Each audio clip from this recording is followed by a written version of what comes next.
সিজনটা কি দারুণভাবে শুরু হয়েছিল ফুটবল ক্লাব বার্সেলোনার, কিন্তু লা লিগার শেষ দুইটা ম্যাচে আবার সেই ছন্দহীন বার্সেলোনা। রিয়াল সোসিয়েদাদের বিপক্ষে 1-0 গোলের হার এবং সেল্টা ভিগোর বিপক্ষে 2-0 গোলে এগিয়ে থেকেও 2-2 গোলের ড্র। শেষ মুহূর্তে 2-2 গোলের ড্র আসলে কোনোভাবে মানা যায় না।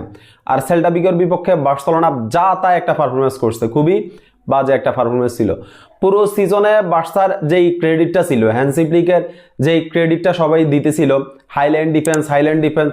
কারণ অক্টোবরে বার্সেলোনার যে বড় বড় ম্যাচগুলো ছিল, বায়ার্ন মিউনিখের বিপক্ষে ম্যাচ এবং রিয়াল মাদ্রিদের বিপক্ষে এল ক্লাসিকো ম্যাচ, ওই ম্যাচগুলোতে হাইল্যান্ড ডিফেন্স খুব ভালোভাবে কাজ করে এবং এই দুইটা ম্যাচ বড় ব্যবধানে বার্সেলোনা জিতে।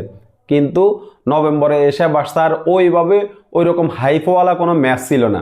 কিন্তু বার্সার জন্য সবচেয়ে চ্যালেঞ্জিং মাস ছিল হচ্ছে নভেম্বর মাস। কারণ বার্সা যে এই পারফরমেন্সটা বার্সা এই মৌসুমে কোন পর্যন্ত চালু রাখতে পারে বা কোন পর্যন্ত করতে পারে, হ্যান্সি ফ্লিকের হাইল্যান্ড ডিফেন্স কতটুকু কাজ করতে পারে, সেটা সবচেয়ে বড় পরীক্ষা ছিল আপনার নভেম্বর মাসটা। এবং নভেম্বর মাসে এখন পর্যন্ত 4টা ম্যাচ হয়েছে, প্রথম 2টা জিতলেও পরের 2টাতে আসলে খুবই হতাশাজনক একটা পারফরমেন্স করছে বার্সেলোনা। আর সামনের ম্যাচটা হচ্ছে আপনার ব্রেস্টের বিপক্ষে চ্যাম্পিয়ন্স লিগের ম্যাচ। একটা কথা এখন সবাই বলতেছে যে নো ইয়ামাল নো ফাটি, ইয়ামাল ছাড়া আসলে বার্সার খেলাটা পুরোটাই এলোমেলো হয়ে যাইতেছে। রাফিনাও গত ম্যাচেও গোল করছে, কিন্তু আসলে রাফিনা তার পজিশন ছেড়ে ওইভাবে আলো ছড়াইতে ব্যর্থ হইতেছে।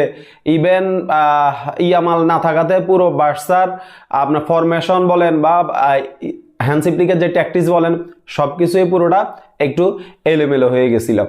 এখন হ্যান্সি ফ্লিক আসলে এই ব্যাপারগুলা উনি কিভাবে সামনের ম্যাচে ওভারকাম করে, এই ব্যাপারগুলোতে উনি কিভাবে সামনের ম্যাচ থেকে আসলে তার যে টেকটিক্যাল সেন্স আছে, তার যে ট্যাকটিক্স আছে, ওই ট্যাকটিক্সগুলো তিনি কিভাবে পরিবর্তন করে, এটাই হচ্ছে এখন সবচেয়ে বড় দেখার বিষয়। সবচেয়ে বড় প্রশ্নের বিষয় হচ্ছে এখন এইটাই যে উনি কিভাবে এই সমস্যাগুলোর সমাধান করে। তো হ্যান্সি ফ্লিক একজন মাস্টারমাইন্ড কোচ।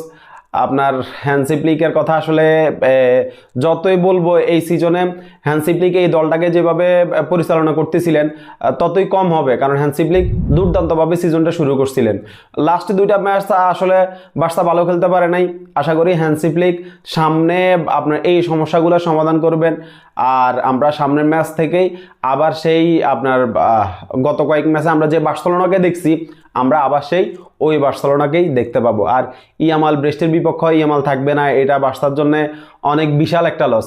তারপরেও যে আশা করবো যে সামনের ম্যাচটা বার্সা জয় দিয়ে শেষ করতে পারবে এবং নভেম্বর মাসটা বার্সা অন্তত জয় দিয়ে শেষ করতে পারবে।